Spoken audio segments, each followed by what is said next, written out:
Assalamualaikum warahmatullahi wabarakatuh. Waalaikumsalam warahmatullahi Halo YouTube, selamat datang di channel saya di Wira Podcast, ngobrol santai tanpa beban. Nah, memang tanpa beban karena di podcast hari ini kita akan bicara dan sambil minum yang bisa menghangatkan badan kita dan juga menambah imunitas tubuh kita. Terlebih lagi kita akan ngobrol dengan santai dan juga sekali lagi tidak ada beban. Dan hari ini saya akan memperkenalkan kepada Anda dan saya yakin Anda juga sudah mengenal sosok beliau. Jadi inspirasi kita hari ini adalah beliau dulu seorang PMI atau dulu disebut Tenaga Kerja Indonesia atau TKI di luar negeri, di sana selama bertahun-tahun dan kembali ke Indonesia, dan sekarang beliau aktif di UMKM. Nah, di UMKM di depan kita sudah ada beberapa produk yang diciptakan oleh beliau. Beliau adalah Bapak Abdul Hadi. Assalamualaikum Pak Hadi. Waalaikumsalam warahmatullahi wabarakatuh. Apa kabar hari ini? Alhamdulillah Pak Wira, baik, sehat. Tambah segar Pak Hadi ya. Ya alhamdulillah, tanpa beban juga. Tanpa beban, memang nggak ada beban. Ya. Harusnya memang kita nggak punya beban ya. Pak Hadi ini kan kita sering ya, apalagi di media, di TV dan juga bahkan di beberapa media nasional sering diangkat sepak terjang Pak Hadi ini terutama dalam UMKM gitu ya. Serbat jahe LBS ini sebenarnya apa sih sebenarnya? Serbat jahe LBS ini adalah salah satu minuman khas tradisional suku Sasak. Jadi serbat jahe LBS ini adalah dibuat dari gula aren pilihan dan dibuat dari jahe merah, rempah-rempah lain seperti cengkeh, kapulaga, cabai taran, itu ada semua. Jadi manfaatnya juga luar biasa. Itu gitu. Inspirasinya dari mana sebenarnya? Jadi sebenarnya inspirasi ketika saya ini terinspirasi karena mungkin terlalu capek bekerja ya, terlalu capek bekerja yang kesana kemari, serabutan, jadi kuli bangunan, jadi macam-macam. Karena gagalnya dulu jadi TKI itu saya gagal sebenarnya. Gitu. Oh dulu TKI kemana? Saya TKI Korea dulu, cuma sampai di Korea itu bukan jadi TKI, malah jadi preman di sini.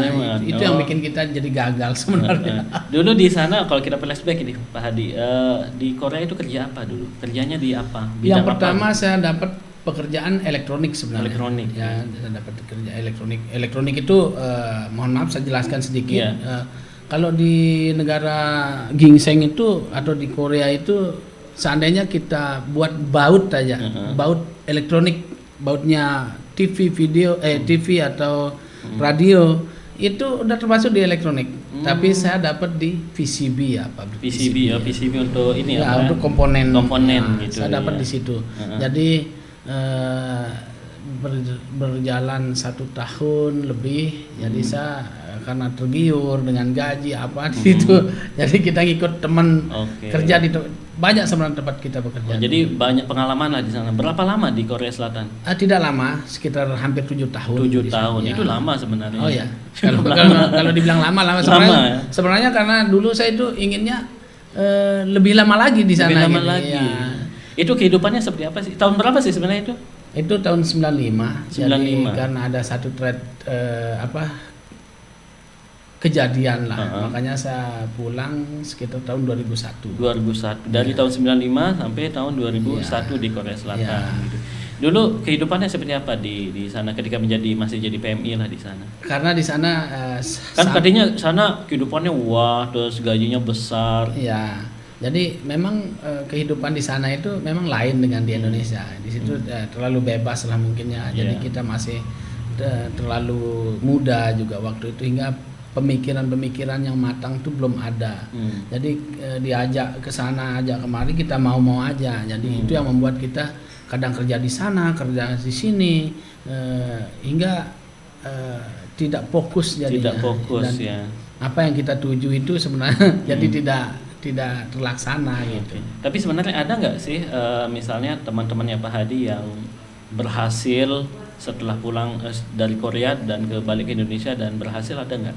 Jadi tidak saya pungkiri itu banyak yang berhasil. Banyak, kan? Ya, jadi ada yang berhasil sejati, adalah yang berhasil. Yang betul-betul berhasil sukses, ya. gitu ya. Tapi ada juga yang berhasil banyak uang, pulangnya banyak uang, tiba-tiba bangkrut juga banyak. Juga, gitu ya. Banyak gitu. Okay. Tapi tidak seperti saya, yang paling naas kayaknya saya, karena istilahnya pulangnya dari dari penjara, terus itu di deportasi berarti. Deportasi dan kita juga sempat urusan polisi macam-macam lah.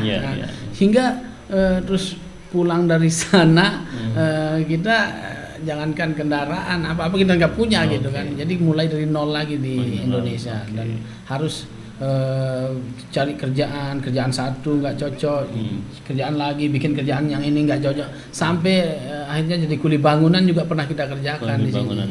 Ya, jadi berjalannya waktu karena pernah jadi security, pernah jadi apa, pernah merantau lagi ke Kalsel, pernah tinggal di Bogor, tinggal di Bogor, ya mungkin sampai 2008 kita kembali 2001 pulang dari Korea, 2004 meninggalkan Lombok, sampai 2008 balik lagi ke Lombok. Dari 2008 itu saya bertahan di Lombok sampai sekarang ya. Dan sejak berapa tahun menggeluti UMKM ini? Ya, jadi setelah 2008 itu saya mulai berpikir bahwa saya ini hidup sebagai manusia biasa yang punya keluarga. Dan harus saya tunjukkan istilahnya bahwa saya punya tanggung jawab, saya harus tunjukkan bagaimana saya bisa mencari uang. Hingga saya kerja sana kerja sini, tapi ketemu irama kehidupan ini di tahun 2015 akhir. Gitu ya, karena saya nanam jahe kan. Saya coba nanam jahe merah, terus tapi karena gagal juga di situ hingga tercipta produk ini gitu. Ini belajarnya dulu di Korea? Kan Korea dikenal ginseng. Apa belajar di sana juga? Bukan. Tapi saya ini kan istilahnya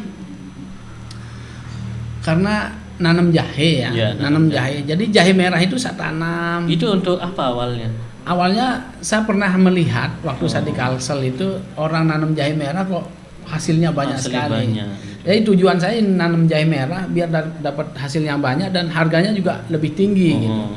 Tapi ternyata setelah seperti itu di Lombok ini tidak terlalu diminati jahe merah waktu itu sekitar 2015 2016 itu. Hingga terpikirkanlah bahwa saya harus apakan. Saya harus apakan jahe ini. Kalau kita jual keluar tidak mungkin. Kalau jual di sini diminati paling sekilo dalam seminggu. Ada yang nyari-nyari untuk obat baru dibeli. Nah, hingga karena saya lihat potensi di tempat kita itu seperti aren itu sangat sangat banyak lah. Aren kita itu melimpah.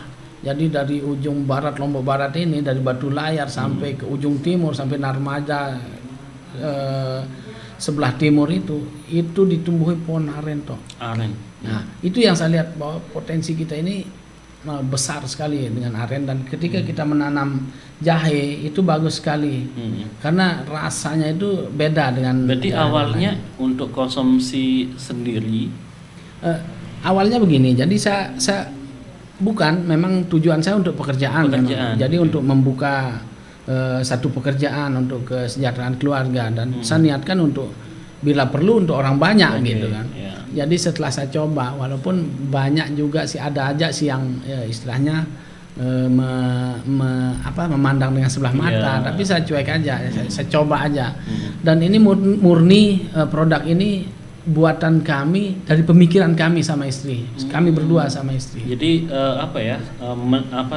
campurannya terus racikannya itu dari sendiri gitu. Iya, jadi kita coba-coba itu 3 bulanan itu kita coba-coba dulu. Setelah kita keluarkan ini ada yang kurang nih, harusnya pakai ini, harus begini. Ada masukan-masukan dari orang kita terima seperti itu. Ada mungkin masukan tadinya juga kita belum tahu sebenarnya harus ngasih nama apa gitu. Ternyata setelah kita tadinya gula jahe gitu. Jangan gula jahe, itu gula jahe umum sekali. Kita punya minuman khas ini, kita punya minuman khas Lombok. Jadi serbat itu kan memang minuman khas Lombok itu, kalau Jawa mungkin wedang. Kalau di Jawa Barat kan bandrek. Kalau di Sulawesi, di Makassar itu Saraba. Saraba. Seperti itu. Itu memang punya perbedaan-perbedaan, ada Iya. perbedaan-perbedaannya gitu. Dan memang akhirnya terciptalah LBS ini apa? LBS ini sebenarnya karena kita tinggal di Long Serang Barat Selatan Long nama Serang, dusunnya, hingga kita apa ya?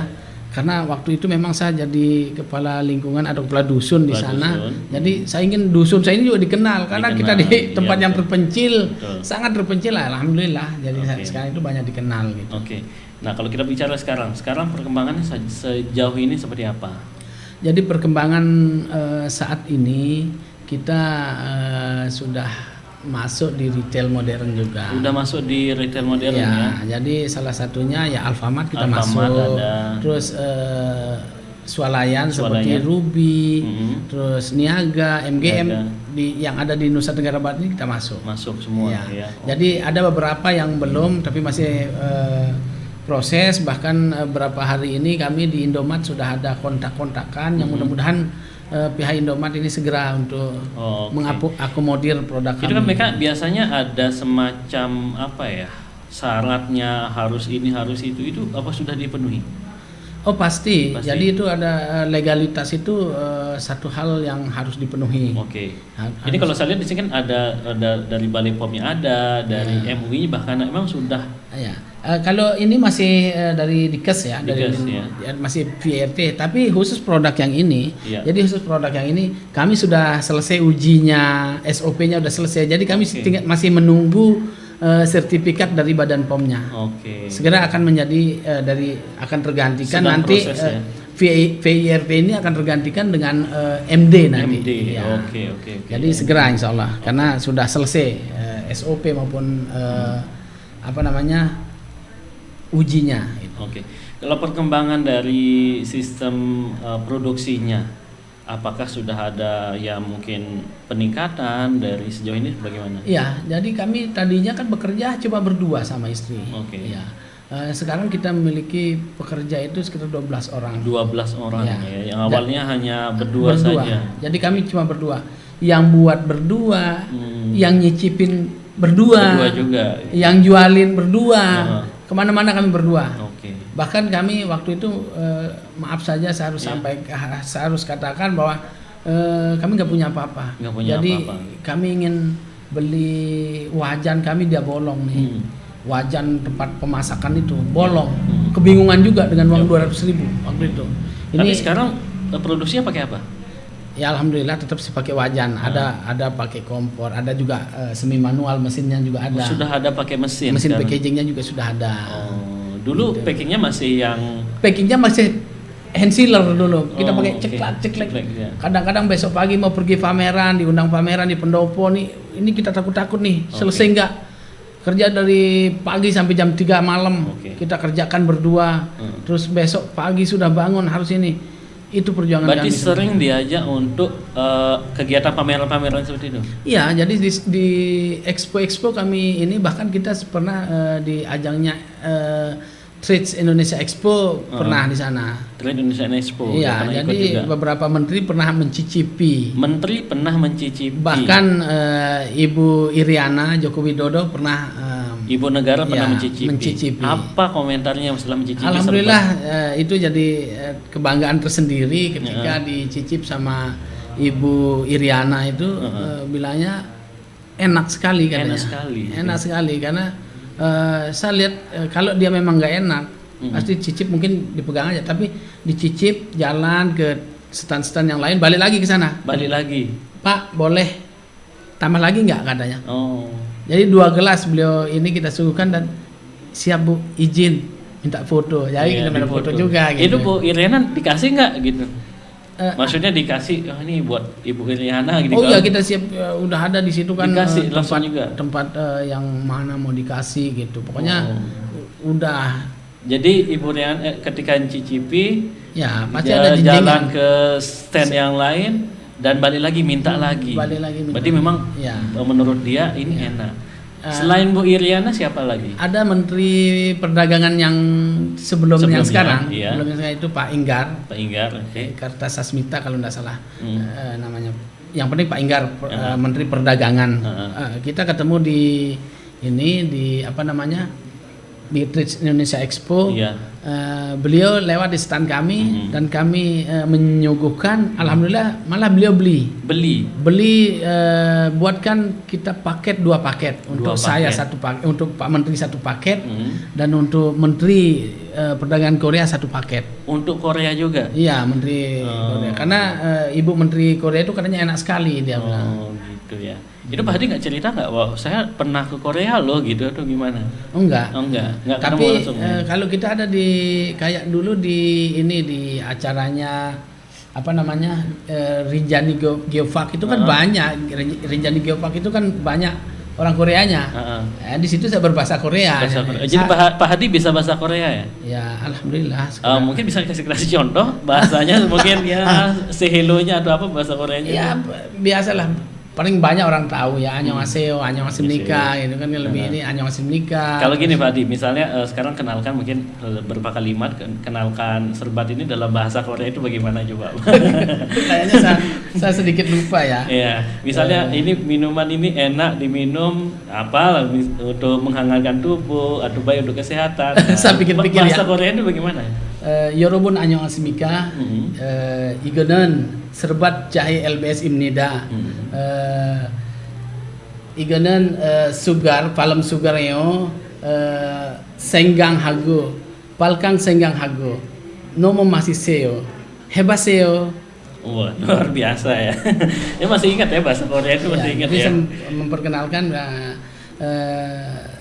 pemirsa ini adalah serbat jahe LBS.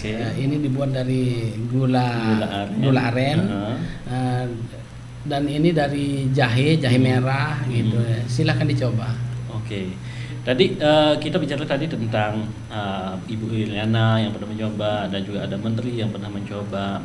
Kalau pejabat-pejabat di daerah bagaimana? Saya rasa kalau pejabat di daerah insya Allah semua sudah mencoba. Semua pernah nyoba serbat ini. Mungkin dari kalangan mana saja. Karena kalau di Pemda atau di kabupaten, mulai kita dari kabupaten, bahkan dari kantor camat. Kalau dari kantor desa lah, dari kantor desa maupun masyarakat itu sudah memakai serbat jahe LBS. Sudah memakai. Dari terus kantor camat itu setiap minggu. Oke, setiap minggu minta gitu. Minta. Di ini juga Pak Bupati Lombok Barat itu sudah sangat langganan, sudah biasa. Jadi kita tinggal di telepon sudah datang bawa produk. Ini berapa kilo atau berapa kotak, berapa dus, udah biasa. Kalau dari Pak Gubernur juga. Pak Gubernur. Jadi kita di rumah tangga ya, di bagian rumah tangga sudah biasa, sangat sering di telepon. Jadi tolong bawakan kita serbat langsung ke rumah tangga. Itu udah biasa. Dan pernah juga satu malam sekitar jam 7 saya ditelepon dari pendopo Pak Gubernur, dari ajudan. Saya ingat waktu itu ajudan, Pak tolong bawakan kita serbat, ini Pak Gub minta minum. Ya alhamdulillah. Selanjutnya Pak Sekda provinsi terutama. Pak Sekda provinsi Migita Pak Lugita Riyadi. Ya, jadi beliau kalau ke kediaman beliau kalau minta serbat pasti ada, bukan harus bawa, tapi pasti ada di situ. Ada di situ. Karena setiap minggu kita 2 kilo, 3 kilo jadi, seperti itu. Selain untuk konsumsi sendiri, untuk tamu mungkin. Untuk tamu ya. Jadi kita di situ udah.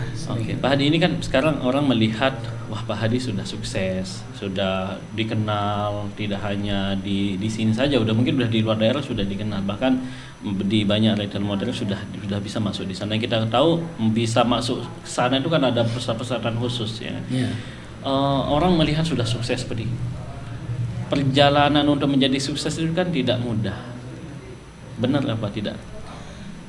Itu sangat benar. Jadi kalau saya juga mengatakan diri saya belum sukses gitu sebenarnya. Saya belum sukses, masih jauh kan. Sepertinya masih jauh dari sukses gitu.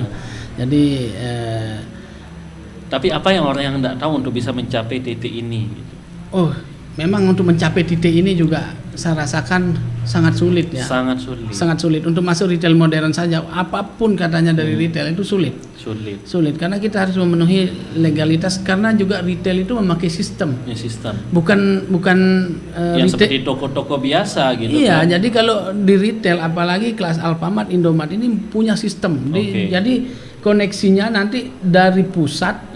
Dia yang di sini itu tidak punya wewenang apa-apa, hanya istilahnya menyampaikan ke pusat dulu, dulu. Itu kesulitannya. Sebenarnya kalau saya tahu proses, orang-orang yang di sini itu inginnya oke. Tapi pusat yang sulit. Ya. Apa yang membuat akhirnya Pak Hadi punya spirit yang kuat untuk menjalankan ini? Jadi pertama ya, karena saya juga sekarang sudah 43 tahun umur saya. Jadi masih muda. Iya, kalau orang bilang masih muda, saya sudah berpikir udah mulai tua, udah mulai tumbuh jenggot, udah merasa lebih ini, karena sudah tidak ada waktu lagi untuk main-main. Yang pertama yang pasti kita pikirkan adalah udah masa depan kita, tapi masa depan anak-anak kita. Untuk keluarga ya. Iya, jadi saya tidak berpikir bahwa produk ini dibuat untuk selama hidup saya saja, bukan. Tapi bila perlu produk ini dipertahankan, dilanjutkan sama anak-anak saya sampai ke cucu saya, sampai ke cucu-cucu, sampai ke depan. Itu yang niat dan tekad saya gitu. Jadi secara kualitas, secara higienisnya itu harus tetap kita ini. Berarti terkait dengan higienisnya, dengan mutu produknya itu tetap dipertahankan. Itu wajib. Itu satu hal yang wajib. Jadi ketika saya belum mengikuti Badan POM itu, padahal saya sudah merasa oke-oke saja. Tetapi ketika kita sudah mengikuti saran-sarannya Badan POM dan mengikuti SOP-nya, jadi percaya diri itu lebih tinggi. Kita mempunyai rasa percaya diri itu lebih tinggi karena SOP Badan POM itu betul-betul bersih ya, betul higienis dari segala umpama dulu kan masih masuk laler kalau orang kerja ini. Sekarang nggak ada, jadi obat juga nggak ada. Kalau umpama lalatnya mau bisa jadi obat, nggak akan ada masuk udah. Nah, masa pandemi ini ada pengaruh tidak? Jadi di awal-awal pandemi itu berkah tersendiri bagi. Ada berkah di selama pandemi. Ya, di awal-awal pandemi. Tapi sekarang sudah mulai ke normal, bahkan sempat kita ada penurunan juga kemarin, tapi sekarang sudah mulai ada naik lagi gitu. Tapi di awal-awal pandemi itu karena ada berkahnya juga, instruksi presiden bukan instruksi tapi istilahnya ada statementnya, statement dari Pak Jokowi waktu itu. Untuk menguatkan imunitas tubuh itu minum empon-empon yang seperti jahe merah, seperti dan kebetulan ada produknya jahe merah. Jadi dari mana-mana orang nyari. Iya, saya jualan di online juga, bahkan kita kirim ke Jabodetabek itu rame. Ya, rame itu. Banyak yang pesan memang. Wah, luar biasa ya. Oke Pak Hadi, apa yang ingin Pak Hadi sampaikan untuk yang nonton kita hari ini terkait dengan bagaimana sih ketika kita punya bisnis untuk bisa tetap punya semangat bisnis yang kuat itu bagaimana? Jadi jangan takut dan jangan cepat menyerah, itu aja. Jangan takut dan cepat menyerah. Jadi semangat itu harus tetap ada. Walaupun kita punya modal banyak, miliaran, triliunan, tidak punya semangat, enggak akan. Kami modalnya terus terang aja, dulu modal itu cuma 300.000. 300.000? Dari 300.000 kami punya modal. Sekarang income-nya berapa? Misalnya rata-rata lah. Ya kalau ngomong omset masih kecil sih, saya nggak enak sebenarnya untuk menyebutkan. Tapi lumayan lah. Iya, kalau ya bisa dari tiap bulannya itu ya bisa income kita bisa paling tidak 35 juta masuk. 35 juta. Ya. Untuk kelas kita katakan UMKM kan udah lumayan banyak sebenarnya. Iya, tapi kita kan punya istilahnya untuk tidak, sebenarnya berat sekali untuk kita sampaikan ya. Dari sebelumnya kan dari belum punya kendaraan, dari belum punya tempat, terus dari anak-anak belanja aja kayaknya dulu sulit banget. Jadi dulu masih antarnya pakai sepeda motor gitu ya. Sepeda motor ceketer lagi kan, motor kayak biasa gitu, ya. motor tua gitu ya. Walaupun kita sekarang ini punya mobil, walaupun mobil tua gitu, ya. Tapi tidak pernah kita bayangkan. Ya, benar biasa. Tempat produksi juga tidak pernah kita bayangkan punya ini. Berarti memang ada dukungan juga dari pemerintah ya? Iya jelas pemerintah itu, dan kami juga selaku UMKM tanpa dukungan pemerintah juga kami nggak akan bisa jalan. Oke, berarti dukungan dari pemerintah sangat besar. Sangat besar, dan maksudnya di situ bukan hanya dukungan harus dikasih uang, gitu uang nominalnya sekian atau harus alat-alat, bukan, tetapi kalau saat ini kita sudah tidak ngomong masalah alat-alat, masalah uang, kita udah nggak mau ngomong seperti itu lagi. Kalaupun ada ya alhamdulillah. Yang kita omongkan adalah bagaimana supaya pemerintah itu kan toh juga sudah ada perbubnya, udah ada pergubnya. Bagaimana bela beli produk itu, jangan sampai hanya dibanggakan saja, tetapi nggak dibeli. Jadi yang harus saya sampaikan dan katakan hari ini adalah kepada pihak pemerintah, semua instansi dari instansi paling bawah sampai yang paling atas. Bela beli itu harus betul-betul dijalankan. Jadi tidak hanya slogan. Gitu jangan sampai hanya slogan saja, tetapi betul-betul harus dibeli. Karena apa? Hari ini pemerintah membeli produk kami, berapa banyak karyawan kami yang dihidupi dengan belanjanya pemerintah. Jadi itu sebenarnya. Jadi saya punya 12 orang. 12 orang itu punya anak, punya istri. Betul.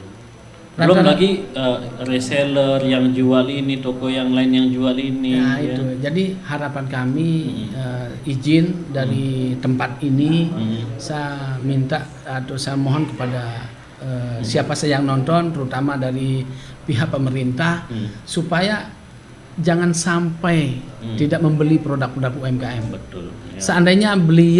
Seandainya pemerintah siapa saja kurang senang, kurang berkenan dengan produk kami ini, silakan beli aja, tapi kasih yang orang-orang yang senang. Seperti itu.